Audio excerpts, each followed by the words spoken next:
میرے عزیز دوستوں اور بھائیوں، اللہ تعالیٰ نے اس عظیم کائنات میں ہمیں سب سے زیادہ شرافت والا، کرامت والا اور عزت والا بنایا ہے، اور سب سے بڑے مقصد کے لیے اللہ نے اس دنیا میں تھوڑے سے عرصے کے لیے بھیجا ہے۔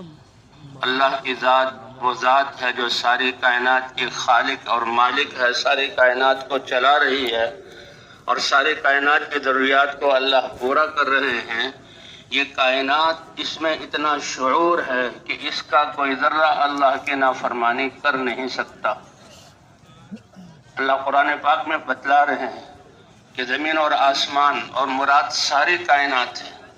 ان سے یہ پوچھا کہ اتیا توأن او کرہن قالتا اتینا طائعین، کہ خوشی خوشی حکم مانو گے یا طاقت سے حکم منواؤں؟ تو اس کائنات کو اتنا شعور ہے، اے رب العالمین آپ وہ کریم ذات ہیں، ہم آپ کا حکم خوشی خوشی مانیں گے۔ اور اللہ فرماتے ہیں اے انسان، یہ ساری کائنات هو الذی سخر لکم ما فی السماوات وما فی الارض جميعا منہ، ساری کائنات کو تمہاری خدمت کے لیے لگایا، تمہارے لیے مسخر کیا۔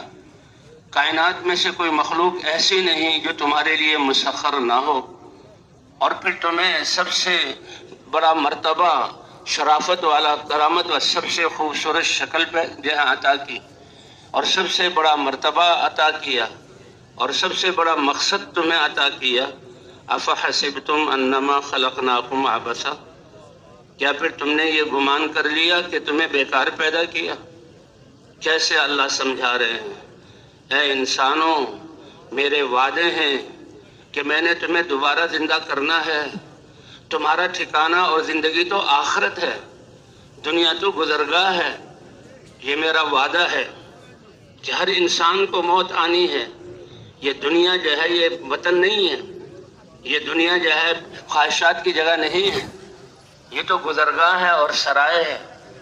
اور اللہ کے رسول بھی فرما رہے ہیں دنیا میں ایسا رہو جیسے مسافر ہوتا ہے، اور اللہ بھی فرما رہے ہیں لا تغرنکم الحیات الدنیا، یہ دنیا کی زندگی تمہیں دھوکے میں نہ ڈال دے۔ تمہیں تو سب سے عظیم انسان بنایا ہے سب سے بڑے مقصد کے لیے، اور تمہیں ہمیشہ کے لیے پیدا کیا۔ جب انسان کو ہمیشہ کے لیے اللہ تعالیٰ نے بنایا ہے تو یہ دنیا کیسے اس کا وطن ہو سکتی ہے؟ دنیا کو تو اللہ نے جہاں فنا کا کل من علیہا فان، یہ زمین اور جو کچھ اس میں ہے سب کو اللہ فنا کر دیں گے، اور اے انسان تمہیں تو آخرت کے لیے۔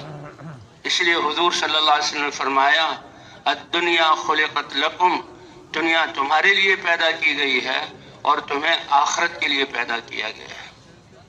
کبھی ختم نہ ہونے والی زندگی، کبھی ختم نہ ہونے والی زندگی، اور ہمارا مستقبل تو یہ آخرت ہے، اور حالات تو آخرت کے ہیں، کیونکہ دنیا کی زندگی جتنے سانس ہیں، جتنے لمحات ہیں، جس چیز کی ضرورت ہے اس کا ذمہ اللہ نے لیا ہوا ہے۔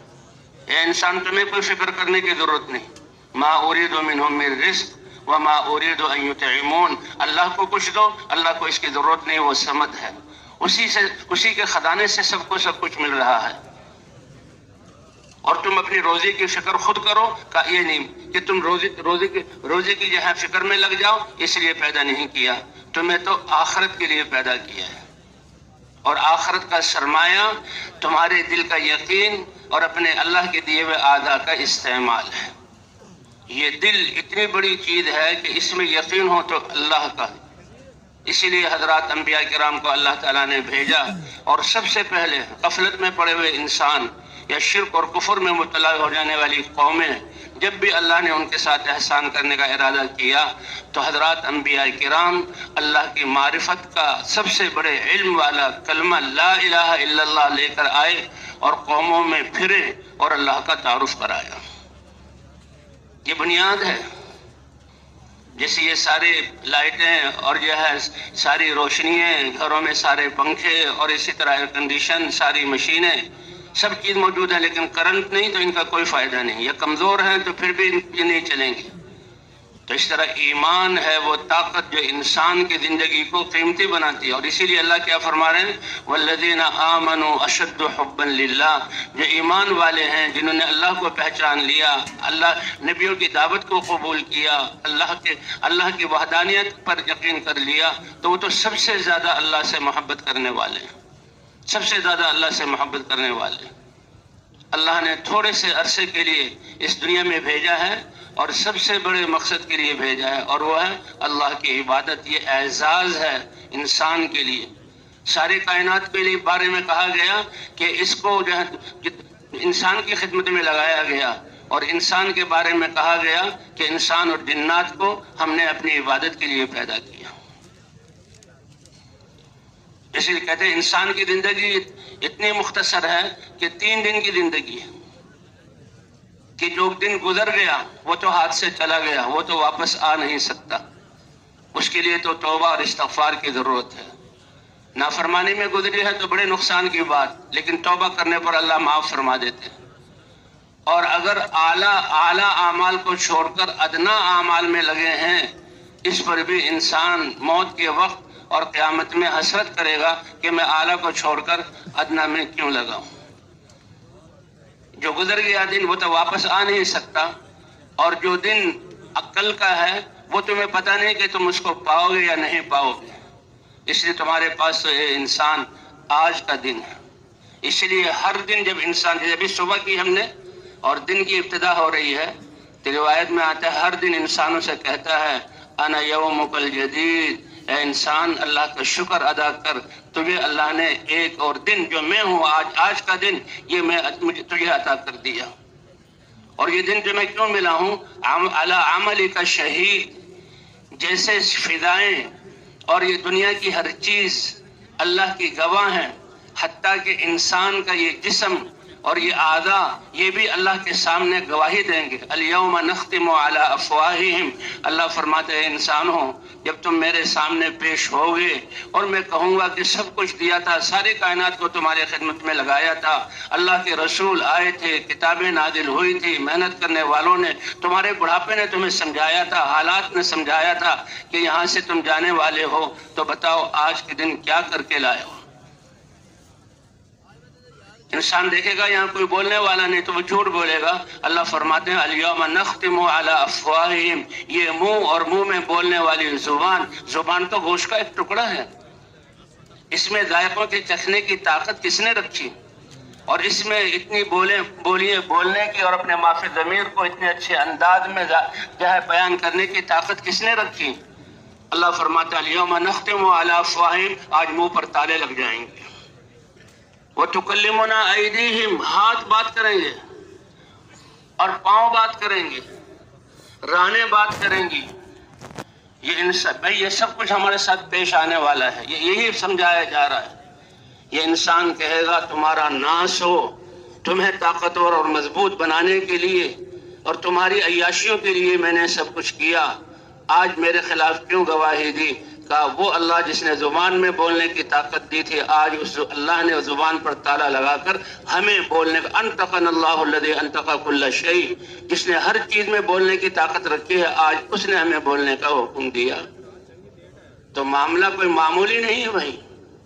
یہ زندگی کوئی ایسے ہی نہیں. افحسبتم انما خلقناکم عبثا، اتنی خوبصورت شکل، اتنے اچھے اعضاء، اسی لیے تمہاری عبرت کے لیے تمہاری بیچوں میں کسی کی آنکھیں ہوتی ہیں لیکن نور نہیں ہوتا، تاکہ پہچانو کہ اس آنکھوں کی قیمت کیا ہے. اور بہت کم، لاکھوں میں ایک ایسے ہوتے ہیں، پہچانو تمہیں قدر آئے اس کی. اور جس سے کو نعمت نہیں دی وہ صبر کر کے اللہ پر ایمان لا کر اس کا بدلہ لے لے. تمہیں میں سے ایسے انسان جو بہت خوبصورت سننے کی طاقت نہیں دی، بولنے کی طاقت نہیں دی، یہ اللہ دکھلاتے ہیں. یہ ساری صلاحیتیں کس نے عطا فرمائی بھائی؟ اللہ تعالیٰ نے عطا فرمائی. تو اللہ تعالیٰ نے ہمیں دنیا میں سب سے بڑے مقصد کے لیے پیدا کیا. یہ جو جمع ہوئے ہیں، اس لیے اللہ فرما رہا ہے افحسبتم انما خلقناکم عبثا، کیا پھر تم نے گمان کر لیا کہ تمہیں بیکار پیدا کیا ہے اور تم ہماری طرف لوٹائے نہیں جاؤ گے؟ ایک ایک سانس کا حساب ہوگا اور ایک ایک جو وضو دیا ہے اس کے استعمال کا سوال ہوگا. ان السمع والبصر والفؤاد کل اولئک کان عنہ مسئولا. اے میرے ایمان والے بندوں اور بندیوں اور اے انسانوں، تمہارا کان کیا کیا سنا، تمہاری آنکھ کیا کیا دیکھا، تمہاری زبان اس سے کیا کیا بولا، اور اسی پر ہاتھوں سے کیا کیا لین دین کیا، اور پاؤں سے کیا کیا کہاں کہاں کی مسافتیں طے کی، اس سب کا حساب ہوگا. اس لیے کہتے ہیں انسان کا ہر عمل، ابھی جو ہم بیٹھے ہوئے ایک عمل نہیں ہو رہا، کتنے اعمال ہو رہے ہیں، آنکھوں سے دیکھ رہے ہیں لیکن ایمان کی بنیاد پر. اے اللہ، یہ تیرے بندے ایمان والے ہیں، ان کے ساتھ ہم بیٹھے ہوئے ہیں، اور آپ کے رسول نے فرمایا وجبت محبتی للمتعلسین فیہ، میرے لیے جو مل کر بیٹھیں گے تو میری محبت اس کے لیے واجب ہوگی. اے اللہ، ایمان والوں میں بیٹھے ہیں، ایمان کی بات سن رہے ہیں، اور سب کچھ چھوڑ کر اے اللہ تیرے دین کی محنت اور فکر اور حضور کی محنت کے لیے آئے ہیں. یہ سارے اعمال ہیں جو یہ ہمارے اعضاء سے صادر ہو رہے ہیں. تو بہرحال بھئی اللہ تعالیٰ نے یہ زندگی ایک بڑی امانت ہے اللہ کی، نہ اپنی مرضی سے آئے ہیں نہ اپنی مرضی سے جانا ہے. اس بیچ کی زندگی کو ہم اللہ کی مرضی کے مطابق استعمال کر لیں، اور اللہ کی چاہت، اللہ اکبر. جیسے ایک نابینا وہ بینا کے پیچھے چلتا ہے، ایک نہ جاننے والا جاننے والے سے پوچھ کر اس کی اتباع کرتا ہے. تو ہم سب تو نابینا ہیں، ہمارے پاس تو کوئی علم نہیں. اللہ نے علم اتارا، اللہ نے انبیاء بھیجے، اللہ نے اپنا دین اتارا. تو یہاں جمع ہونے کا مقصد کیا ہے؟ اے اللہ، ہماری پچھلی جو زندگی میں ہم سے کوتاہی ہوئی، اے اللہ اس کو معاف فرما دے، اس سے توبہ کرنے والے بنے. اور اے اللہ، ابھی زندگی کے چند لمحات باقی ہیں، ان لمحات کو جو سب سے اونچا اور سب سے بڑا عمل اور سب سے بڑا کام ہے، اللہ اس میں لگانے کی توفیق عطا فرما دے. تو کیوں بھائی سب اس کی نیت کرتے ہیں انشاءاللہ. اللہ اکبر. فرما اے بندے، ادھر تیری سچی نیت ہوگی تو میں تمہارے اعمال کا اور زندگی کا دار و مدار تمہاری نیت پر ہے. انما الاعمال بالنیات، اعمال کا دار و مدار. یہ اسی لیے بلایا جا رہا ہے، اسی لیے تنبیہ کی جا رہی ہے کہ جب تک چند سانس بھی باقی ہیں مہلت ہے. اسی لیے اللہ نے فرمایا وَأَنفِقُوا مِن قَبْلِ أَن يَأْتِيَ أَحَدَكُمُ الْمَوْتُ. جب عمل کا وقت ختم ہو جائے، موت کا فرشتہ آ جائے اور تمہاری روح پر وہ پنجے گاڑ دے، اور دنیا کے نظام تمہاری آنکھوں سے اوجھل ہو جائیں، اور آخرت کا جو ہے معاملہ یہ تمہارے سامنے آ جائے، اس سے پہلے کچھ لگا لو. جو اور ہمیں نے دیا ہے، زندگی کے لمحات ہم نے دیے، جسم کی صلاحیت ہم نے دی، اور جو کچھ نعمتیں ہیں وہ ہم نے دی. ہمارے دیے ہوئے میں سے ہمیں راضی کرنے کے لیے لگا لو موت کے آنے سے پہلے. کیوں اس وقت چیخو گے؟ کیا مطالبہ کرو گے؟ اے اللہ، بادشاہت مل جائے، کارخانہ مل جائے، زمینداری مل جائے، چودراہٹ مل جائے، میرے سر پر سرداری کی پگڑی. نہیں، یہ کچھ مطالبہ نہیں کرے گا. کیا فاصدق، اے اللہ تیرے دیے ہوئے مال میں تیرے دین کے لیے لگا لوں اور یہ زندگی تیری اطاعت میں گزار دوں. اللہ فرمائیں گے اب ہرگز ایک سانس بھی تمہیں نہیں دیا جائے گا. اس لیے بھئی یہ جمع ہونا بہت بڑے مقصد. اللہ بڑے قدردان ہے. حدیث پاک میں آتا ہے کہ کچھ حضور صلی اللہ علیہ وسلم اپنے حجرہ مبارک سے نکلے اور مسجد نبوی میں آئے تو کچھ صحابہ بیٹھے ہوئے تھے. حضور صلی اللہ علیہ وسلم ان کے پاس تشریف لائے اور صحابہ سے پوچھا اے میرے صحابہ، تم کس لیے بیٹھے ہوئے ہو؟ صحابہ کرام ایسے صاف دل والے، ایسے سچے تھے، بتا دیا اے اللہ کے رسول، ہم تو اللہ نے نعمت اسلام، اپنی پہچان، دین آپ کو نبی بنا کر بھیجے، یہ سب اسلام میں شامل ہے کہ اسلام میں پورے کے پورے داخل ہو جاؤ. اے اللہ، نعمت اسلام کے ملنے پر اللہ کا شکر ادا کر رہے ہیں. اے اللہ، کتنا بڑا تیرا احسان ہے، کتنا بڑا انعام ہے. اس کو ہم سوچیں، ہماری عقلیں تھک جائیں سوچتے سوچتے جو اللہ نے ہمیں ایمان اور اسلام کی دولت عطا فرمائی. اور صحابہ کہہ رہے ہیں اس پر اللہ کا ہم شکر ادا کرنے کے لیے اور اللہ کی تسبیح اور تقدیس، کیونکہ کوئی لمحہ ہمارا ضائع نہ جائے، کوئی لمحہ ضائع نہ جائے. قیامت میں انسان جنت میں جا کر گناہ والے تو خون کے آنسو روئیں گے، کوئی فائدہ نہیں ہوگا. جو اعلیٰ اعمال کو چھوڑ کر ادنا اعمال میں لگے، طاعت میں لگے، وہ بھی افسوس، کاش ہم ان اعلیٰ اعمال میں لگتے. اور بھائی اس میدان میں جمع کر کے یہی بتلایا جا رہا ہے کہ اللہ تعالیٰ نے سب سے بڑا عمل جو اللہ کے دین میں اور دنیا میں ہو سکتا ہے، اور وہ حضور صلی اللہ علیہ وسلم والی فکر اور محنت اور مقصد ہے، اس کے لیے ہم جمع ہوئے ہیں۔ کیوں؟ اس لیے کہ ہم حضور صلی اللہ علیہ وسلم کے امتی ہیں، اور ہمیں حضور صلی اللہ علیہ وسلم کی اتباع کا حکم ہے، اور ختم نبوت کی وجہ سے صرف حضور کی زندگی پر سیرت کو اپنانا نہیں، بلکہ آپ والی جو محنت، ہدایت والی محنت، دعوت والی محنت اللہ نے وہ ہمیں عطا فرمایا ہے۔ اور کس اعزاز سے عطا فرمایا کہ اللہ اپنے نبی کو حکم فرما رہے ہیں، اے نبی آپ کہہ دیجئے ہذہ سبیلی، میں سید الانبیاء، اللہ کا حبیب، سب سے اعلیٰ اور افضل، میری زندگی کا مقصد ادعو الی اللہ، اللہ کا تعارف کرانا ہے۔ تو کیا خیال ہے بھئی ہم سب بھی اللہ کا تعارف کرائیں گے، اللہ کی طرف بلائیں گے، اللہ کے احکام کی طرف لوگوں کو لائیں گے، اللہ کی نافرمانی سے لوگوں کو روکیں گے اور اللہ کے راستے میں نکالیں گے؟ ادعو الی اللہ علی بصیرۃ، کتنا بڑا کام ہے، اس سے بڑا کام کوئی ہے ہی نہیں۔ اور اسی لیے اللہ تعالیٰ دوسری جگہ ومن احسن قولا ممن دعا الی اللہ، نبی جو کہہ رہے ہیں میں اللہ کی طرف بلا رہا ہوں، اور یہ نبی کا مقصد بھی ہے، اور اے ایمان والو تمہارا مقصد بھی ہے، اور اللہ سوالیہ انداز میں ساری کائنات، فرشتوں سے، انسانوں سے، جنات سے، پہاڑوں سے، آسمانوں سے، کہ بتاؤ اس سے اچھی آواز والا کائنات میں کون ہے؟ کیا آواز ہے؟ ممن دعا الی اللہ، اے لوگو اللہ کو مان لو، اللہ کی ذات پر ایمان لے آؤ، اللہ سے محبت کر لو، اپنی ساری صلاحیتوں کو اللہ کے ماننے پر لگا دو، اور اللہ کی سے جا کر ملنا ہے، ملنے سے پہلے اپنے آپ کو پاکیزہ بنا لو، ملنے کی تیاری کر لو، اللہ کے سامنے پیش ہونے کی، اللہ کے رسول کے سامنے پیش ہونے کی تیاری کر لو، اور جو پاکیزہ جنت ہے اس کے لیے اپنے آپ کو پاکیزہ بنا لو، کیونکہ جو ایمان اور تقوی کے اعلیٰ مقام والے ہوں گے اور پہلے مرحلے میں جنت میں داخل ہوں گے تو ان سے کہا جائے گا تم پاکیزہ بن کر آئے ہو، تمہارا رواں رواں نورانی ہے، تم نے ہر عضو کے حکم کو پورا کر کے اس کے نور کو حاصل کیا، جو تمہیں مقصد دیا گیا تھا اس کے نور کو حاصل کیا، تم نور ہی نور ہو، اور جنت پاکیزہ جگہ ہے، ہمیشہ کے لیے اس میں داخل ہو جاؤ۔ اللہ ہمیں ان خوش قسمتوں میں سے بنا دے۔ سب سے بڑا فکر یہ ہے، سب سے بڑا غم یہ ہے، سب سے بڑی محنت اور دنیا میں مقصد یہ ہے، رزق کا ذمہ تو اللہ تعالیٰ نے لیا ہے۔ تو اللہ فرماتے ہیں کہ وَاعْتَصِمُوا بِحَبْلِ اللَّهِ جَمِيعًا، اللہ کی رسی، جیسے رسی اوپر پہنچنے کے لیے ایک ذریعہ ہوتی ہے، تو اللہ کے دین کو اللہ کی رسی سے جو ہے وہ مشابہت دی، تشبیہ دی گئی، فرمایا سب مل کر اس کو جو ہے تھام لو، وَلَا تَفَرَّقُوا، اور آپس میں تم بٹ نہ جاؤ۔ تو بھئی اللہ تعالیٰ نے ہمیں اس زمانے میں یہ محنت جو ہے عطا فرمائی۔ تو صحابہ بیٹھے، یا رسول اللہ، ہم اللہ کی نعمت اسلام کے ملنے پر ہم اللہ کا شکر ادا کر رہے ہیں اور اللہ کی تسبیح اور تقدیس کر رہے ہیں۔ اللہ کے رسول صلی اللہ علیہ وسلم نے، صحابہ سچے تھے لیکن پھر بھی کہا اللہ ما اجلسکم الا ھذا، میں اللہ کا واسطہ دیتا ہوں، کیا اسی لیے بیٹھے ہو؟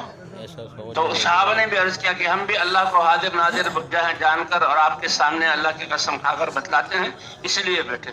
حضور نے بھی فرمایا میرے صحابہ میرا دل تم سے صاف ہے، تم خلاف واقع مجھ سے بات نہیں کر سکتے نہ کسی کے سامنے، لیکن ایسا کہ بات کو ہلکا سمجھ کر تھوڑی سی بات بتا دی، اس لیے میں نے پوچھا، اسی لیے بیٹھو تو سن لو، یہ اتنا بڑا تمہارا عمل ہے کہ جبرائیل علیہ السلام کو اللہ نے بھیجا، اور جبرائیل علیہ السلام میرے حجرے میں آئے اور مجھے بتایا کہ میرے بندوں کو، اللہ کے بندوں کو یہ بتا دیں کہ اللہ تعالیٰ تمہارے اس بیٹھنے پر آسمانوں کے فرشتوں پر فخر فرما رہے ہیں۔ کون فخر فرمانے والی ذات؟ اللہ کی ذات۔ کہاں پر؟ عرش پر۔ اور کن کے سامنے؟ فرشتوں کے سامنے، کہ فرشتوں نے کہا تھا اے اللہ یہ دنیا میں جا کر جو ہے یہ دنیا میں وہ فساد مچائیں گے، اللہ فرماتا دیکھو میرے بندے جو ہے میرے گھر میں مجھے یاد کر رہے ہیں۔ تو بھئی یہ لاکھوں کا مجمع یہاں جمع ہوا، اللہ ہمارے اس جمع ہونے کو قبول فرما لے۔ اور یہ جمع ہونے کا مقصد کیا ہے کہ ہم اپنی زندگی کے مقصد کو پہچان لیں، کہ انسان ہونے کے اعتبار سے اللہ تعالیٰ نے ہمیں اپنی عبادت کے لیے پیدا کیا، یہ سب سے بڑا اعزاز ہے کہ عبادت کا ایک نور، عبادت کا ہر عمل نور ہے، زبان سے ذکر کر رہا ہے، قرآن پڑھ رہا ہے، آنکھوں سے قرآن کو دیکھ رہا ہے، اور جو ہے وہ انسانوں کو محبت کی نظر سے دیکھ رہا ہے، بیت اللہ کی نظر سے بیت اللہ کو دیکھ رہا ہے، یہ اس کا نور ہے۔ کانوں سے ایمان یقین کی بات سن رہا ہے، اس کا نور ہے۔ اور ہاتھوں سے جو ہے کسی کو جو ہے صدقہ خیرات دے رہا ہے، صحیح راستہ بتلا رہا ہے، پاؤں سے چل کر جا رہا ہے، یہ سارا نور انسان کے ساتھ ہے۔ اور یہ کائنات اس نور کی وجہ سے اس انسان کو پہچانتی ہے اور اس کے ساتھ معاملہ کرتی ہے۔ تو بہرحال اللہ تعالیٰ نے یہ زندگی امانت دی ہے، اور ایک ہی دفعہ دی ہے، اور بغیر مانگے دی ہے، اور یہ زندگی گزرتی جا رہی ہے۔